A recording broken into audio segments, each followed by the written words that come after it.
रहीम। आज हमारा जो नेक्स्ट टॉपिक है that is called male absorption syndrome. मतलब ये वो डिजीज है जिसके अंदर फूड की जो अब्जॉर्प्शन है वो हमारे पास क्या होती है, वो एबनॉर्मल होती है। तो देखिए, अगर हम फूड को लार्जर कॉम्प्लेक्स पार्टिकल से सिंपल फॉर्म में कन्वर्ट करते हैं वो डाइजेशन है। और फिर जब सिंपलेस्ट फूड को हम इंटेस्टाइन से ब्लड में लेके जाते हैं वो अब्जॉर्प्शन होता है। तो अगर अब्जॉर्प्शन प्रॉपर ना हो जाए तो उसको हम मेल एब्जॉर्प्शन सिंड्रोम्स कहते हैं। उसमें हम ये कहेंगे कि जो फूड अब्जॉर्ब ना हो जाए इट विल रिजल्ट डायरिया। स्टेटूरिया का मतलब undigested fats in the stool.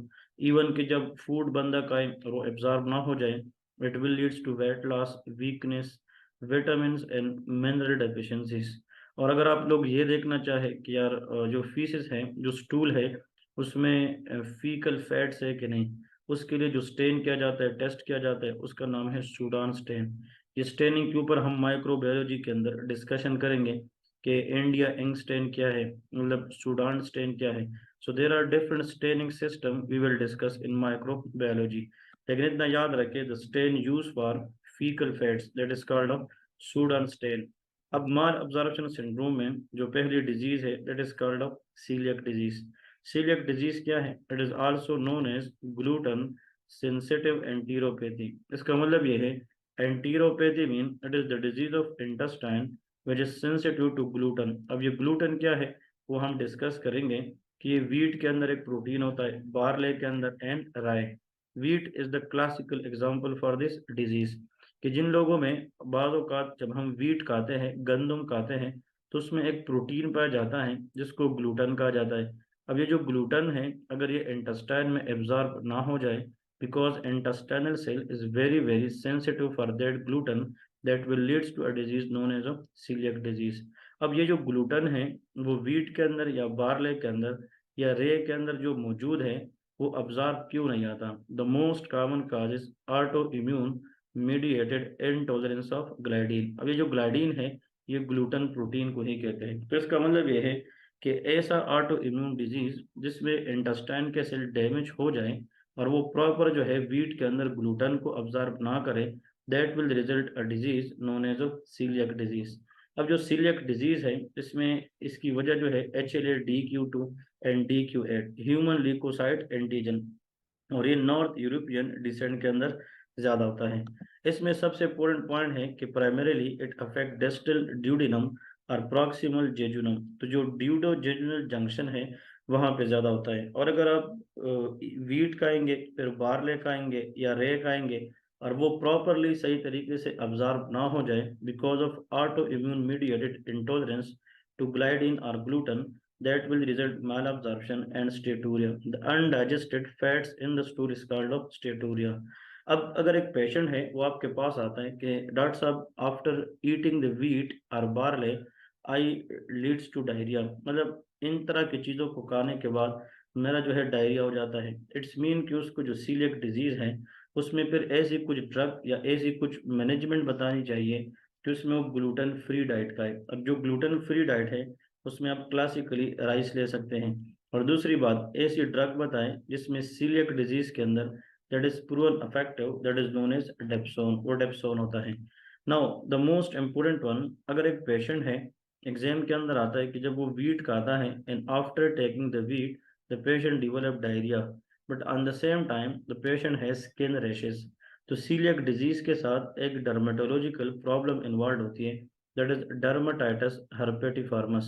Herpetiformis look like herpes simplex. No, it is not herpes. It is associated disease with celiac disease. It can lead to decreased bone density, moderately increased risk of malignancy like T cell lymphoma. लेकिन यहाँ पे एक चीज इन लोगों ने note नहीं की है, आप लोग लेके, कि इफ एनी पेशेंट है सीलियक डिजीज उसमें अगर किसी अनीमिया की चांस हो सकती है, the most likely is iron deficiency anaemia.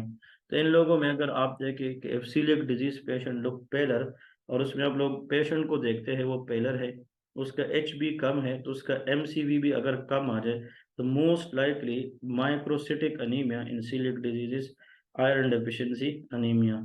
इसमें हम जो टेस्ट करते हैं डी जाइलोस टेस्ट, ये नॉर्मल है। This is the test which has to look for absorption capacity of carbohydrate. जो कार्बोहाइड्रेट्स हैं, ये जो फूड है उसकी अब्जॉर्प्शन को चेक करने के लिए जो टेस्ट किया जाता है वो डी जाइलोस है, दैट विल बी एबनॉर्मल। अब जो सीलियक डिजीज में ऑटो इम्यून मीडिएटेड जो एबनॉर्मल एंटीबॉडीज बनती हैं, it is anti tissue transglutaminase antibody और एंटी एंडोमाइसिल और anti deamidated gliadin peptide antibody. इन तीनों में से कोई भी आ जाए तो आप लोगों ने याद रखना है कि दैट इज सीलियक डिजीज, चाहे ट्रांस टिश्यू ग्लूटामिनेज हो, चाहे एंटी एंडोमाइसिल एंटीबॉडी और anti deamidated gliadin peptide antibody, both all are same. And if a patient has wheat containing food and after that the patient develop diarrhea, steatorrhea and anti trans tissue glutaminase antibody is positive, think about celiac disease. And if the question asks which type of anemia you suspect in the patient is iron deficiency and which dermatological problem associated with celiac disease, that is dermatitis herpetiformis. अगर आप उसकी histology देखें तो जो वेलाइ है intestine के अंदर वो एट्रोफाइड होगी, crypt hyperplasia and intra epithelial lymphocytosis. It's a very easy discussion, you people should know the basics knowledge for coeliac disease कि वीट कंटेनिंग डाइट के बाद डायरिया का हो जाना। इसमें देखिए अगर आप इंटेस्टाइन के एक सेक्शन को देखें this called the healthy villi, मतलब ये सारी की सारी एक विलाई है, दैट इज दी हेल्दी।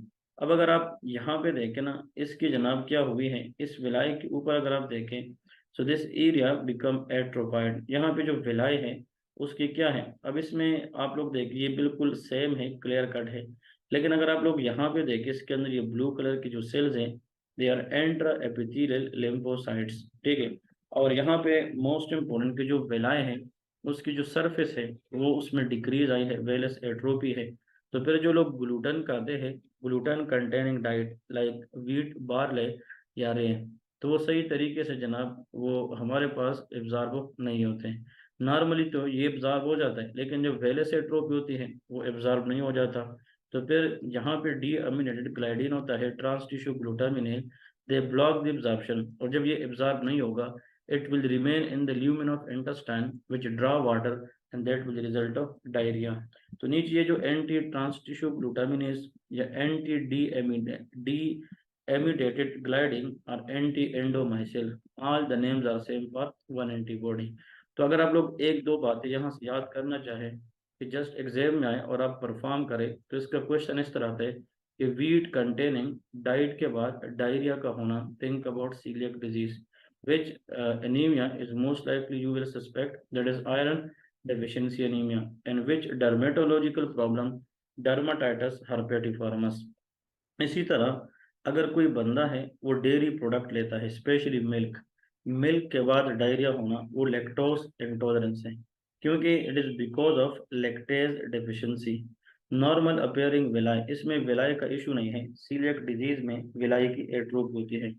यहाँ पे आप लोगों ने याद रखना है कि जब हम मिल्क लेते हैं ना, मिल्क मिल्क लोग लेते हैं, milk contain disaccharide that is lactose, lactose should be convert into glucose and galactose, किसमें कन्वर्ट करना है, ग्लूकोज एंड गैलेक्टोज।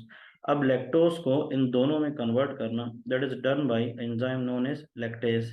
अगर ये लैक्टेज एंजाइम डेफिशिएंट है तो लैक्टोज फिर do not convert into glucose and galactose. Now this lactose will build in the intestine and they will draw water from the cell, can cause osmotic diarrhea, and that will leads to decreased pH of the stool because colonic bacteria ferment of lactose। lactose hydrogen breath test करते हैं and that is positive for lactose malabsorption if post lactose breath hydrogen value increase more than 20। अब यहाँ पे इसमें question किस तरह का कि अगर एक बंदा है वो डेयरी प्रोडक्ट लेता है या मतलब वो मिल्क लेता है, योगर्ट लेता है और उसके बाद उसको डायरिया हो जाता है, इट्स मीन कि जो मिल्क में लैक्टोज है वो प्रॉपरली डाइजेस्ट नहीं हो रहा, उसको लैक्टोज इंटॉलरेंस है और इसकी जो मेन काज है वो लैक्टेज की डेफिशिएंसी है, that is called lactase enzyme deficiency. तो वीट कंटेनिंग फूड के बाद डायरिया का होना वो सीलियक डिजीज है, लेकिन मिल्क लेने के बाद डायरिया का होना वो लैक्टोज इंटॉलरेंस है। इसके बाद है pancreatic insufficiency, it is due to chronic pancreatitis, cystic fibrosis, obstructed cancer causes malabsorption of fats and fat soluble vitamin like A, D, E, K as well as vitamin B12। इसमें अगर आप लोग देखते हैं, अगर पेंक्रियाज जो juice release करता है, पेंक्रियाटिक एंजाइम्स, अगर वो इतना रिलीज ना करे जिसपे हम फूड की प्रॉपर डाइजेशन करें, उनको हम पेंक्रियाटिक इनसफिशिएंसी कहते हैं। इसमें जो ड्यूडेनम के अंदर बाइकार्बोनेट है बहुत कम होता है। इसमें अदर फूड एब्जॉर्ब होगा, लेकिन इसमें यह है कि सही तरीके से प्रॉपर नहीं होगा, इसलिए डी जाइलोस टेस्ट क्या होता है, वो नॉर्मल होता है। तो डी जाइलोस टेस्ट जो सीलियक डिजीज है उसमें एबनॉर्मल होता है, और ये जो पेंक्रियाटिक इनसफिशिएंसी है उसमें नॉर्मल होता है। ठीक है जी। इसके बाद नेक्स्ट आते हैं, वेरी वेरी इंपॉर्टेंट वन। अब इसके बाद एक छोटी सी ये वाली टॉपिक है, that is called tropical sprue. That is similar finding a coeliac disease या coeliac sprue affecting the small bowel but respond to antibiotic. The cause is unknown but seen in a resident a recent visitor to tropical areas। तो मतलब जो लोग tropical areas में जाते हैं सैर के लिए, इसमें क्वेश्चन होगा कि एक पेशेंट है, मतलब वो किसी जगह से ट्रॉपिकल एरिया से है और उसके बाद उसको डायरिया हुआ है, थिंक अबाउट ट्रॉपिकल स्प्रू। लेकिन इसमें जब आप एंटीबायोटिक देंगे the patient will response well. तो यहाँ पे लिखे, in this case in tropical sprue there is decrease mucosal absorption affecting the duodenum jejunum, but it can involve ileum with the time. It's mean that this disease, if left untreated, it will be progressive in nature. It is associated with megaloblastic anemia because of either folate deficiency or B12 deficiency.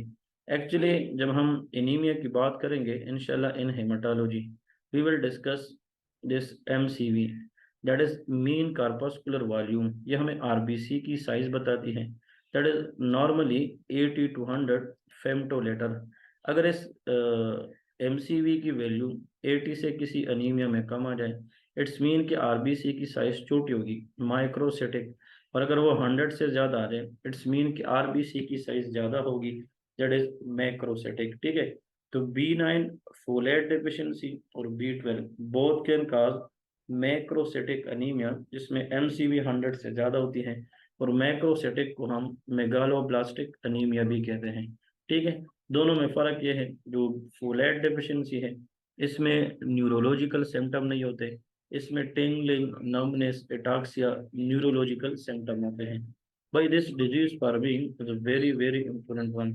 If someone want to pass in a very very important exam like PLAB, NLE, like USMLE, you people must know Whipple disease.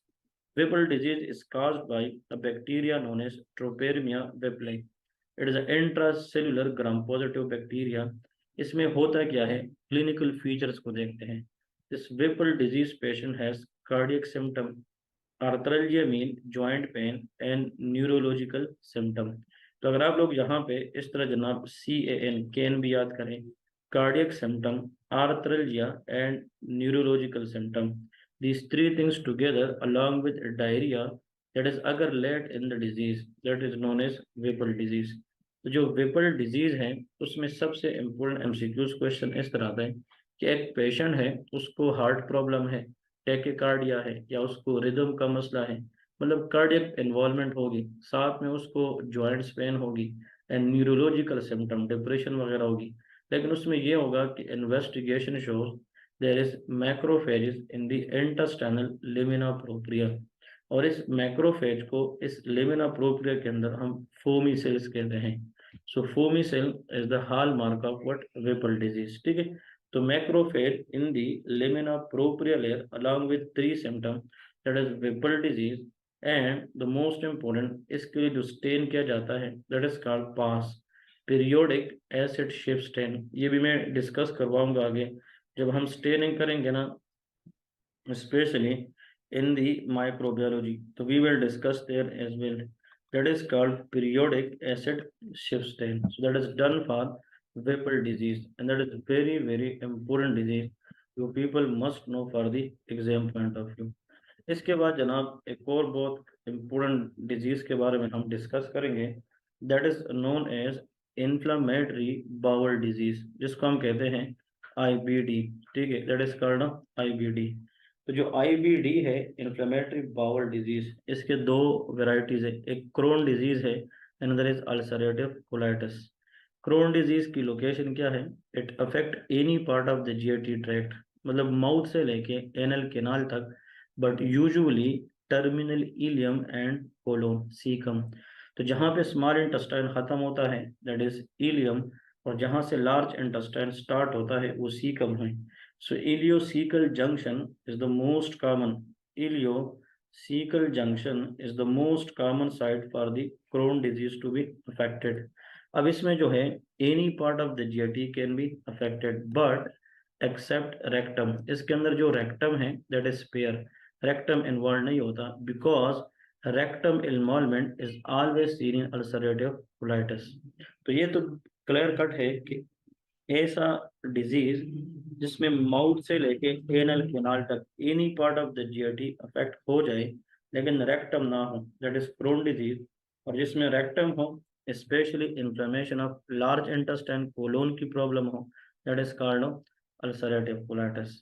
इसमें transmural inflammation होता है, इसमें mucosal and submucosal inflammation. देखें जीआईटी की जो layer है that is mucosa, इसके बाद that is called submucosa, फिर इसके बाद मसल लेयर और आखिर में सीरोसा या एडवेंटिशिया। अगर एक डिजीज है जिसमें ये लेयर भी चला गया, ये भी चला गया, ये भी चला गया, ये भी, ऐसी डिजीज जो पूरी थिकनेस ऑफ द लेयर को इन्वॉल्व करे all layers that is transmural, और ये सिर्फ म्यूकोजा एंड सब म्यूकोजा तक है। इसी वजह से अगर ये सारे लेयर को इन्वॉल्व करता है तो ये प्रॉब्लम बाहर जा सकती है, और इस डिजीज की वजह से जीआईटी का दूसरे ऑर्गन के साथ एबनॉर्मल कनेक्शन बन सकती है जिसको हम फेस्टुला कहते हैं। अभी जो एनआरई स्टेप 1 एग्जाम 2-3 दिन पहले हुआ है उसके अंदर ये बताया गया था कि फेस्टुला क्या है। It is the abnormal connection between two structures in the body. और अगर आईबीडी इन्फ्लेमेटरी बाउल डिजीज के अंदर पूछा जाए कि फेस्टुला क्रोन डिजीज में बनती है या ulcerative colitis, answer is Crohn disease. वजह यह है जिसमें जो लेयर्स है वो सारे के सारे इन्वॉल्व होते हैं ट्रांसम्यूरल, जिसकी वजह से ये चीज फिर दूसरी स्ट्रक्चर के साथ कनेक्शन बनाती है। There is cobblestone mucosa appearance, creeping fats, bowel wall thickening, it is called string sign on small bowel, and linear ulcers and fissures. These are the morphological finding of the Crohn disease.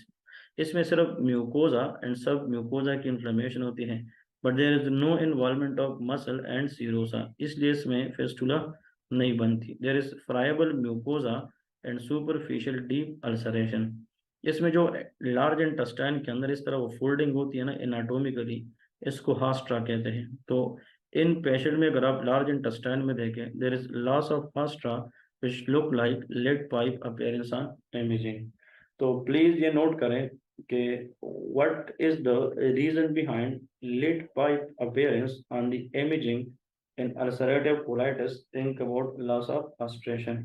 फिर इसके अंदर non caseating ग्रेनुलोमास बनते हैं, इसमें crypt abscess बनती है, मतलब इसमें ग्रेनुलोमा नहीं बनती। ग्रेनुलोमास is a collection of lymphoid follicles, मतलब जो क्रोनिक इन्फ्लेमेटरी सेल्स हैं उनकी कलेक्शन को हम क्या कहते हैं, ग्रेनुलोमास। तो ये क्रोन डिजीज में बन सकती है, इसमें नहीं। Crypt abscess is in the ulcerative colitis.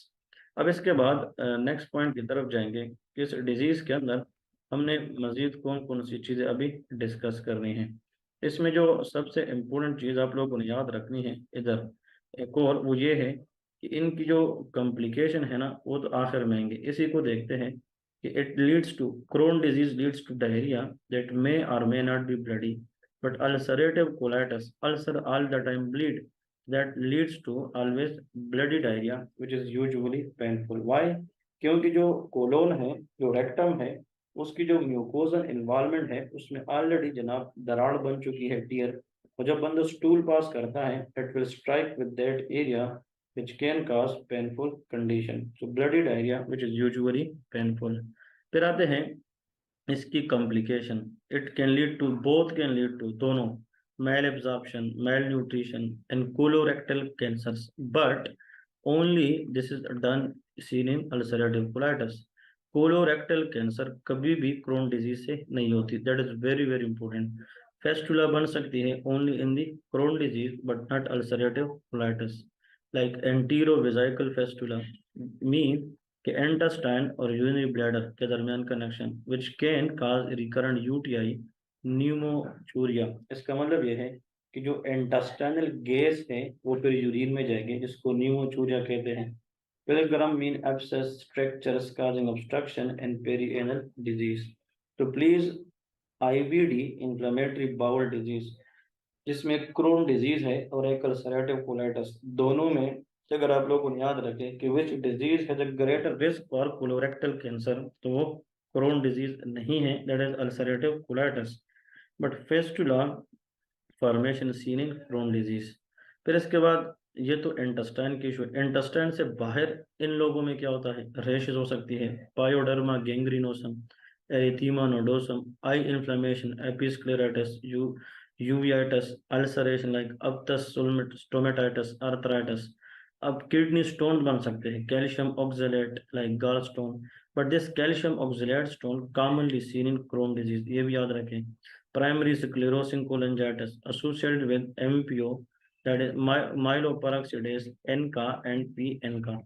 We will discuss these NCAs in immunology. लेकिन इतना याद रखें कि ये दोनों मसले इंटेस्टाइन के हैं, बट अगर हम प्रॉपर ट्रीट ना करें तो उनके प्रॉब्लम बाहर जाकर एक्स्ट्रा इंटेस्टाइनल प्रॉब्लम करा सकते हैं।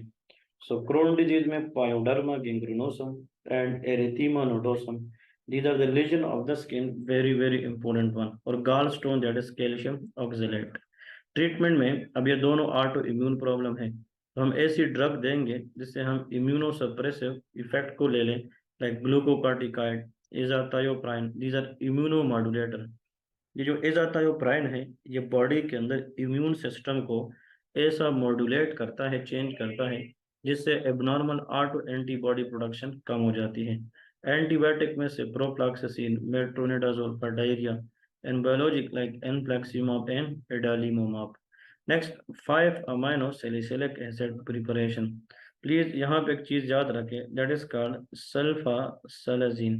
Sulfasalazine is one of the sulfonamide commonly used for ulcerative colitis. ये क्वेश्चन NRE 1 में प्रीवियस 2-3 साल आया है कि name the sulphonamide drug which is used for ulcerative colitis. Please remember that is called sulfasalazine, जिसके अंदर 5-amino salicylic acid आता है, मेसालामीन और 6 मेरकेप्टाप्यूरिन, इनफ्लेक्सिमाब एंड इवन अगर अल्सरेटिव कोलाइटिस का पेशेंट है and if the patient has pancolitis, पूरी जो अल्सर्स है वो पूरी कोलोन में जो है वो स्प्रेड हो गई है, जिससे पूरे लार्ज इंटेस्टाइन की इन्फ्लेमेशन हो जाए, तो एक ulcerative colitis patient has pancolitis for more than 15 year. अगर अल्सरेटिव कोलाइटिस की मरीज में 15 साल से पूरी कोलोन की इन्फ्लेमेशन हो, then this patient has a risk for colorectal carcinoma।